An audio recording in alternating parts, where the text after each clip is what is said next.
Hello everyone, আসসালামু আলাইকুম। আজকে সকাল সকাল ঘুম থেকে উঠে পড়েছি। একটু শীত শীত তো বাহিরে হচ্ছে কুয়াশা দেখা যাচ্ছে, আকাশে পাখি উড়ছে। ভোর টাইপসটা একটু দেখতে অন্যরকম লাগে। তো এখন বাজতেছে 6টা 43। আমি সকাল সকাল ঘুম থেকে উঠে দেন হচ্ছে রেডি হয়ে নিয়েছি। আজকে হচ্ছে আমি আব্বুর বাসায় যাব, 2 দিনের জন্য ঘুরতে যাব। তো চলেন ভিডিওটা আপনাদের সাথে শেয়ার করা যাক।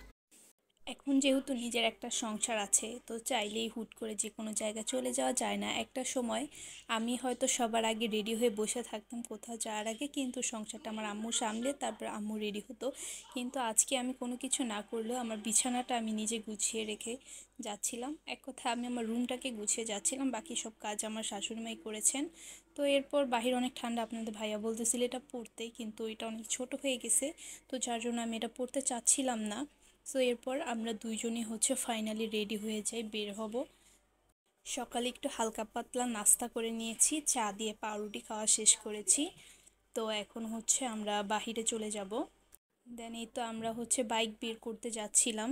তো আমাদের বাসা থেকে প্রায় 2 থেকে 3 মিনিট হাঁটার পর হচ্ছে আমাদের সে বাইকের গ্যারেজ। তো সেইখানে আমরা হচ্ছে বাইক নিতে যাই। এই মুহূর্তে আমার বাইক গ্যারেজের বাহিরেই হঠাৎ আমার চোখ গেল, দেন এখানে একটা বাড়ি দেখতে পারলাম, অনেক সুন্দর লাগছে বাড়িটা, মাশাল্লাহ। তো এইদিকে হচ্ছে আপনাদের ভাইয়া তার কালো বউটাকে একটু স্প্রে করে চকাচক করে নিচ্ছিল। দেন আবার দেখি ওই বাড়ির মধ্যেই কামরাঙ্গা গাছে কতগুলো কামরাঙ্গা হয়ে পেকে আছে। জিনিসটা দেখে আমার আরও একটু জোশ লাগলো, কারণ এখানে এতগুলো কামরাঙ্গা পেকে আছে কিন্তু পেরে খাওয়ার মতো কেউ নেই। তো ফাইনালি তার কালো বউয়ের যত্ন নেওয়া শেষ হলো, এখন আমরা হচ্ছে রওনা দিয়ে দিয়েছি। সো দেখতে দেখতে আমরা বড় রাস্তায় উঠে গিয়েছি। আসলে আমি যখন আব্বুর বাসায় যাওয়ার কথা শুনি তখন আমার এতটা ভালো লাগে আর আমি হচ্ছে এতটা এক্সাইটেড হয়ে পড়ি যে একেবারে ধারণার বাহিরে। এটা শুধু আমি না, হয়তো প্রতিটা মেয়েরই এরকম একটা ফিলিংস হয় আমার মতো। যাবার সময় তো খুবই ভালো লাগে, কিন্তু আসার সময় হচ্ছে অনেক খারাপ লাগে। তো যাওয়ার সময় হাসি খুশি ভাবে যাই, কিন্তু আসার সময় মন খারাপ নিয়ে আসতে হয়। একটা সময় আমি ছিলাম ওই বাড়ির বড় মেয়ে, ওই বাড়িটা ছিল আমার, কিন্তু এখন এই পরিস্থিতিতে আমি সেই বাসার একজন মেহমান হয়ে যাচ্ছি। আসলে আমাদের মেয়েদের জীবনটাই এরকম, কখনো এই বাসায় তো কখনো ওই বাসায়। পার্সোনালভাবে নিজের কোনো বাসা নেই। বিয়ের আগে হচ্ছে মোটামুটি আমার বাসাই ছিল, তো যাকে দাওয়াত দেওয়ার ছিল তাকে বলতাম আমাদের বাসায় যেও, কিন্তু এখন কখনো বলতে হয় যে আব্বুর বাসায়, কখনো বলতে হয় শ্বশুর বাসায়। আর যখন ছেলে মেয়ে হয়ে যাবে তখন তাদের বাড়ি হবে, দেন তখন আমরা বলবো যে আমাদের ছেলে মেয়ের বাসা, ছেলের বাসা, মেয়ের বাসা। কিন্তু পার্সোনালভাবে আমাদের বাসাটা কোনটা সেটা আমার এখনও অজানা। যদি আপনাদের জানা থাকে তাহলে আমাকে কমেন্টে জানাবেন। আর আমার এই ভিডিওটা যারা যারা দেখবেন তাদের সকলের কাছে একটাই রিকোয়েস্ট, আমার ভিডিওটাতে লাইক কমেন্ট অ্যান্ড শেয়ার করে আমার পাশে থাকবেন।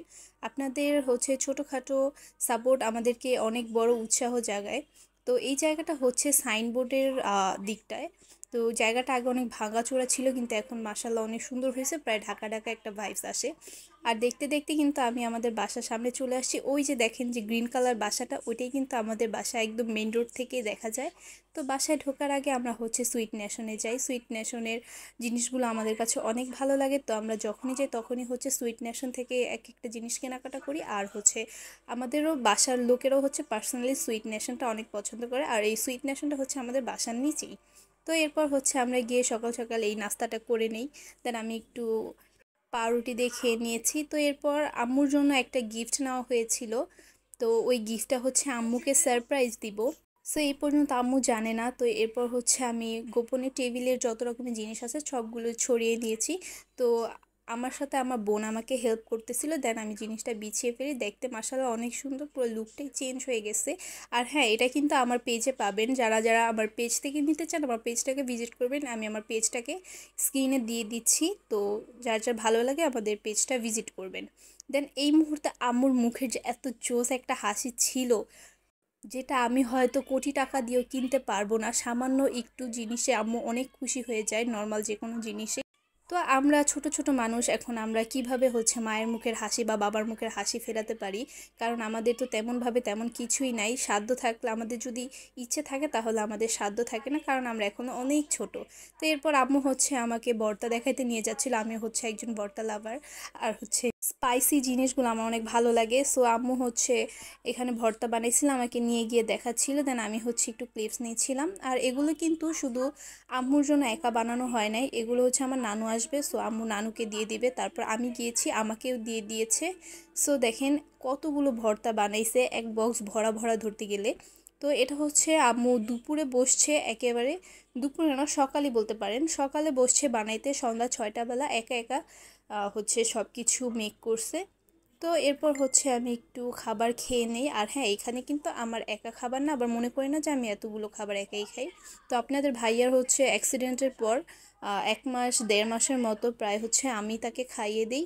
সো এখানে আমি একটু ভর্তা নিয়ে নিয়েছি, সাথে ছিল বিরিয়ানি আর ছিল একটা ডিম। সো আল্লাহর কাছে হাজার শুকরিয়া, আপনাদের ভাইয়ার হাতটা অনেকটা ঠিক হয়ে গেছে, এখন সব কিছুতে হাত ব্যবহার করতে পারে। আর এরপর আমি হচ্ছে একটু বারান্দায় চলে যাই, এটা হচ্ছে আমার পছন্দের আরও একটা জায়গা।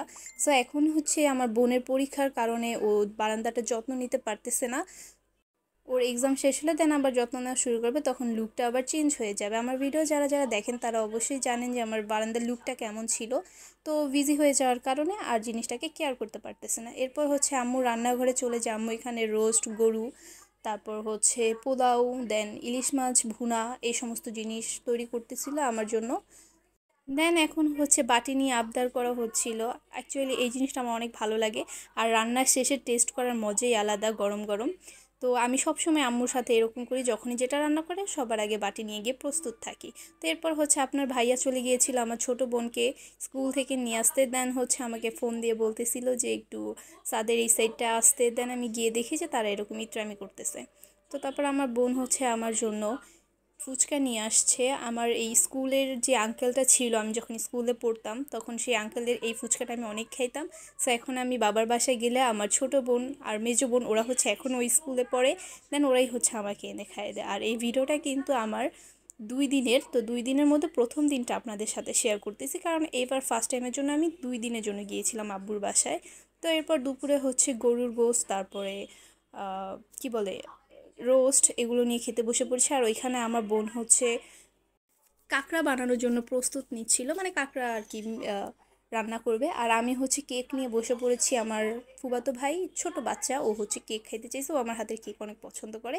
দেন আমি হচ্ছে ওর জন্য কেক বানানোর জন্য পুরো সারা দিন এখানে হচ্ছে সময় ব্যয় করে। আমি কেক বানাতে পারি না, তবে যতটুকুই পারি ততটুকুই আমি আলহামদুলিল্লাহ সবাইকে অনেক খুশি করতে পারি, কারণ আমার কাজিনটা সব ছোটো ছোটো একটু খাবার টেস্ট হলে চলে, এত ডেকোরেশন দেখে না। এই তো ফাইনালি আমাদের কাঁকড়া রেসিপিটাও হয়ে গেছে। তো কাঁকড়া রেসিপি আমি অন্য একটা ভিডিওতে শেয়ার করবো, আপনারা দেখে নেবেন। সাথে এখানে আমরা সন্ধ্যার দিকে উনু খেলতে বসে পড়েছি। আর এইদিকে দেখেন আমার কেকটাও কত সুন্দর ফুলে উঠেছে। তো এর আগের যে কেকটা ছিল ওটা বেশি একটা ফুলে নেই, কারণ আমার হচ্ছে চুলার যে গ্যাসটা ওইটা বাড়ানো কমানোতে একটু সমস্যা হয়েছিল, যার জন্য আমার কেকটা সেটা ফুলে নেই, একদম চুপসে ছিল। আর এই কেকটা মাশাআল্লাহ অনেক সুন্দর ফুলে গেছে। দেন এই মুহূর্তে আম্মু খাবার এনে আমাদের সবাইকে খাইয়ে দিচ্ছিল, আমরা 4 জন একসাথে খাচ্ছিলাম। তারপর রান্নাঘরে যাই, এটা হচ্ছিল আমাদের রাতের খাবার। তো আমার আম্মু হচ্ছে আমাদের জন্য ছিটনি পিঠা, আপনাদের এলাকায় কী নামে ডাকেন বা কী নামে চেনেন সেটা আমাকে জানাবেন। তো আমি ছিটনি পিঠা নামেই চিনি। তো আম্মু হচ্ছে সেটা বানিয়ে খাওয়াচ্ছিল, কারণ তার মেয়ের জামাই জিনিসটা অনেক পছন্দ করে, এর জন্য 2 দিন এই 2 দিনের জন্য গিয়ে আম্মুকে প্রচুর পরিমাণে খাটানো হয়েছে। যদি আমি একটু টাইম নিয়ে থেকে যেতাম তাহলে হয়তো এক এক দিন এক একটা করে খাওয়াতো। তো আম্মু কিন্তু ভাপা পিঠাও করে খাইয়েছিল, পরের ভিডিওতে আমি শেয়ার করব। তো এটা ছিল আমাদের রাত্রের খাবার। আজকের ভিডিওটা এখানে এই পর্যন্ত, দেখা হচ্ছে পরের কোনো ভিডিওতে। আল্লাহ হাফেজ।